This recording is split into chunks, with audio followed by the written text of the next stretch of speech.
20 years have passed since the vicious attack against innocents on American soil.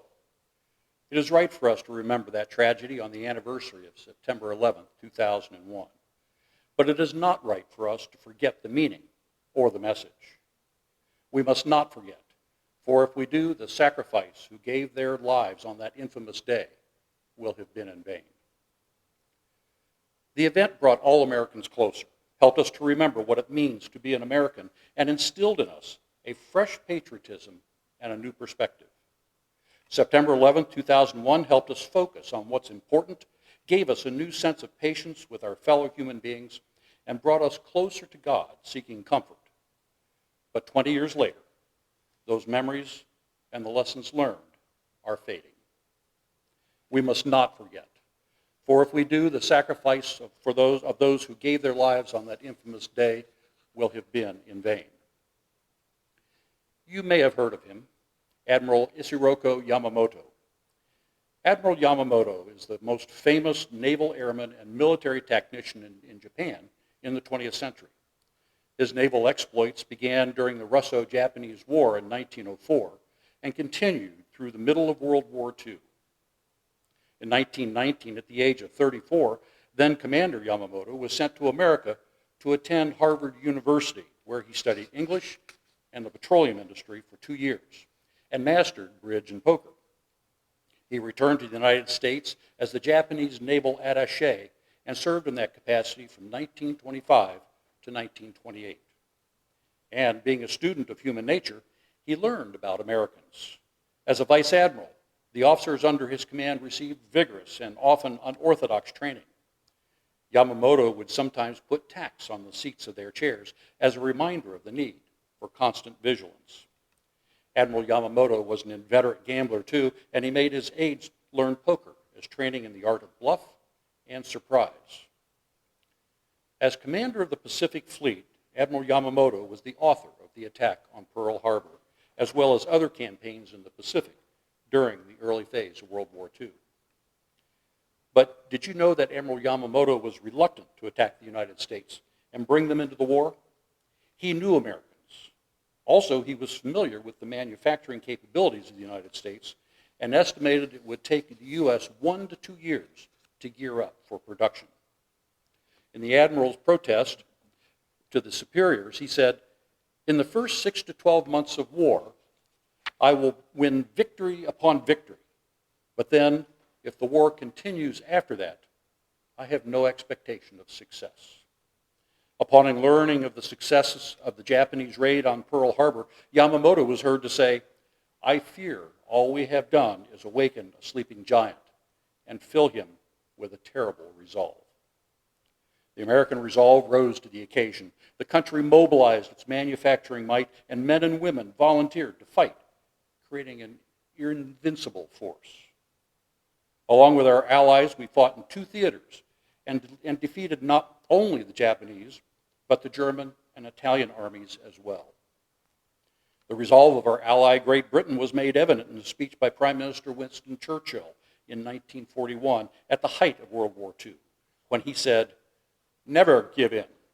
Never, never, never, never. In nothing great or small, large or petty. Never give in, except to convictions of honor and good sense. Never yield to force. Never yield to apparently overwhelming might of the enemy." Of course, this is the same Winston Churchill that, during a visit with the Astor family at his cousin's palace, after arguing most of the day with Lady Nancy Astor, had the following exchange. Lady Astor said, "Winston, if I were your wife, I'd put poison in your coffee." To which Winston Churchill replied, "Nancy, if I were your husband, I would drink it." Our nation's resolve rose to the occasion. We mobilized the best trained and best equipped army in the world to take the battle against terrorism to the lands from which hate comes for the United States and what it stands for. As a nation, we resolved to preserve our way of life and the freedoms we enjoy. In the months following September 11, 2001, we were a kinder, gentler nation. There was virtually no looting in the area surrounding Ground Zero. Across the country, incidents of road rage dramatically decreased. We were spending more time with family. People on the streets demonstrated greater patience with each other and said hi when they passed, even in New York City. We as a country seemed to realize that life was too short to be in constant conflict with each other. But in less than 2 years, we returned to our September 10th, 2001 condition. And today, it seems even worse. There is less patience with each other. Incidents of road rage have risen. We divert our eyes as we pass each other on the street, afraid to speak or to be spoken to. The issues of withdrawal from the war in Afghanistan, face masks, and vaccinations have divided us. Polarization in our politics has worsened. We are spending less time together with our families, and I fear we are spending less time with our God. We must not forget, for if we do, the sacrifice of those who gave their lives on that infamous day will have been in vain. On September 11th, as thousands of innocent people were escaping the inferno in the World Trade Center towers, emergency medical workers were tending to the wounded in the streets. The police were guiding to safety those who were escaping, and the firefighters were entering the building to get as many people out of the upper floors as they possibly could, and to try to extinguish the fires. How many of those rescuers knew that the building was going to collapse?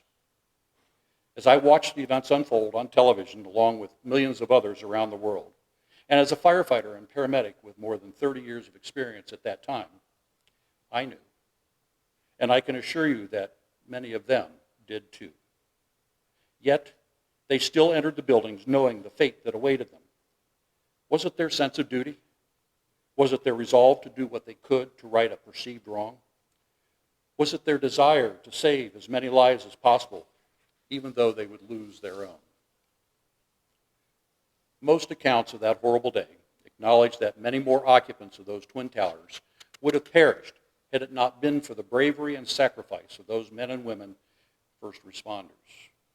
The 343 New York firefighters, the 37 Port Authority police officers, the 23 New York City police officers, and the 8 medical personnel in and around the towers were not going to leave until the last of the building's occupants had exited safely.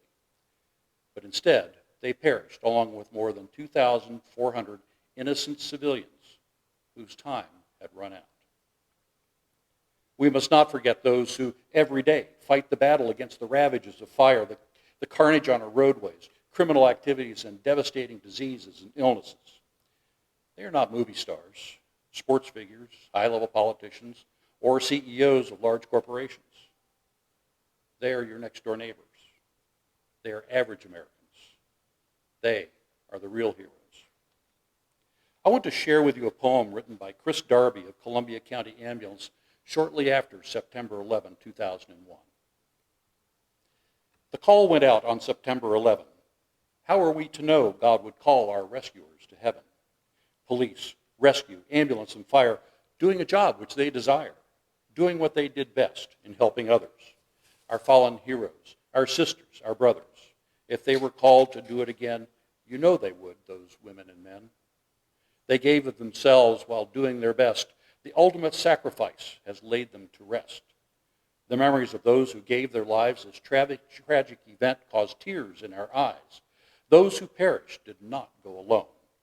Our Heavenly Father was guiding them home.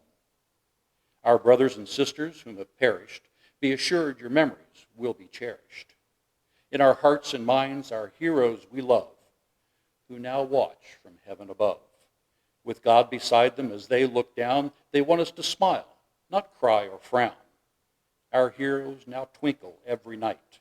This tragedy has made all Americans unite.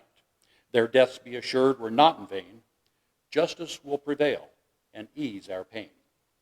As proud Americans, we will stand tall to honor those who have given their all. We must not forget, for if we do, the sacrifice of those who gave their lives on that infamous day will have been in vain. As our country leads the battle against terrorism in Afghanistan, we must not forget the sacrifices of our military, the risks taken, the lives lost, and the time away from family and friends. How many of you know someone in the military who was and continues to be part of the mission to combat terrorism? How many of you know a family who has a soldier serving overseas? All of us have been touched by the sacrifices they are making so that we may enjoy life, liberty, and the pursuit of happiness in this great nation. They are the real heroes. Please God, protect them as they go about their work. What makes soldiers, firefighters, police officers, and emergency medical technicians put their lives on the line every day for people they don't know? After more than 40 years in the emergency medical or emergency response business, I think I know. I think it is their desire to serve others, to give something back to their community. I think it is the intrinsic reward they receive when a stranger's life is saved or their suffering is made a little less. I think it is the feeling they experience when stolen property is recovered or a business person's records are saved from fire.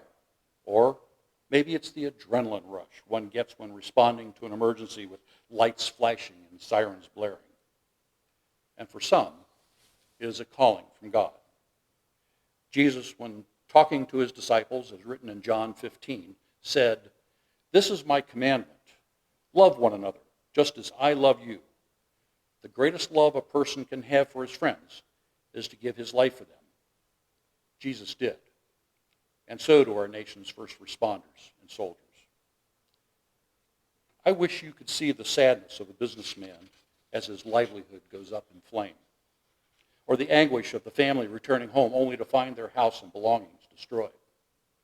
I wish you could know what it's like to search a child's bedroom with flames rolling over your head and your palms and knees burning from the fire in the room below. I wish you could comprehend a wife's terror at 4 a.m. as I check her husband of 40 years for a pulse and find none.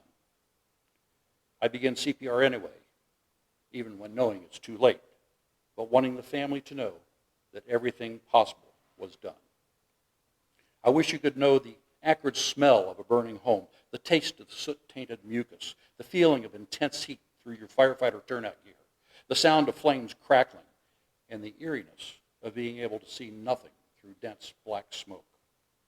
I wish you could understand how it feels to go about life the next day after having spent most of the night hot and soaking and wet at a multiple alarm fire. I wish you could read my mind as I respond to a building fire call. Is this a false alarm or a working fire? How's the building constructed? What hazards await me? Is anyone trapped? Or as I respond to a medical emergency? What is wrong with the patient? Is it minor or life-threatening? Is the caller really in distress, or are they waiting for us with a gun? I wish you could be in the emergency room as a doctor pronounces dead the cute little 5-year-old boy whose mother will never hear him say, "I love you, Mommy." I wish you could know the frustration I feel as I travel to the emergency when drivers fail to yield the right-of-way in traffic or at an intersection. Then the first comment I hear when I arrive is, "What took you so long to get here?" I wish you could know my thoughts as I extricate a teenager from the mangled remains of her automobile.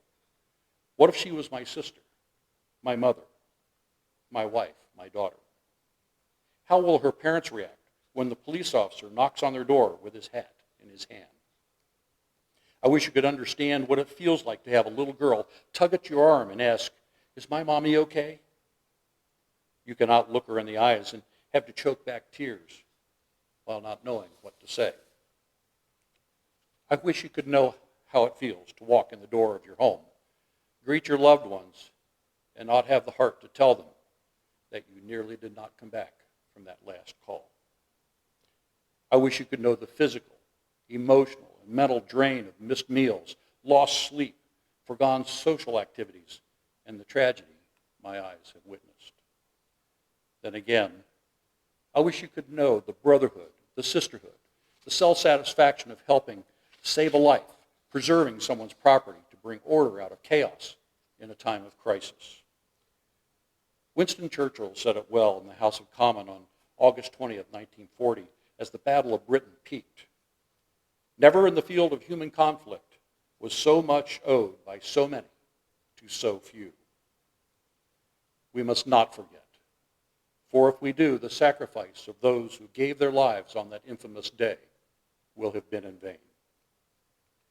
We must strive every day throughout our short life to honor God, to cherish the time we have with our family and friends, to love our fellow humans, and do our best in all that we do. Please bow with me now as I share with you the first responder's prayer.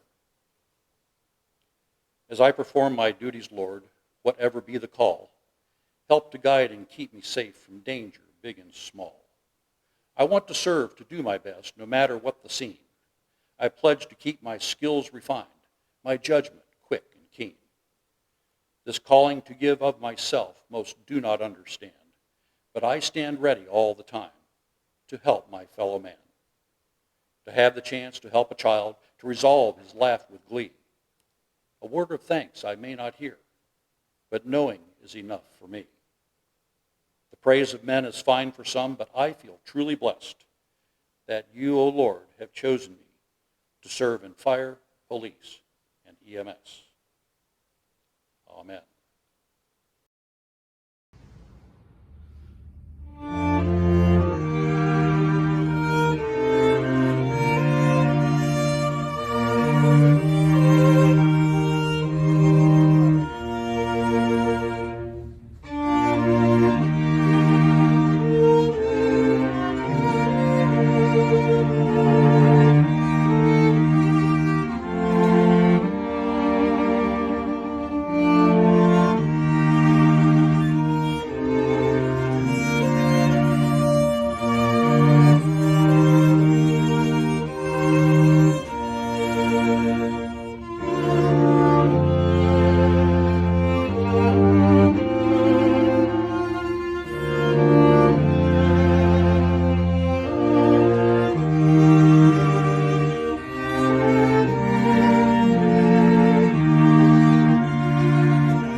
Was great.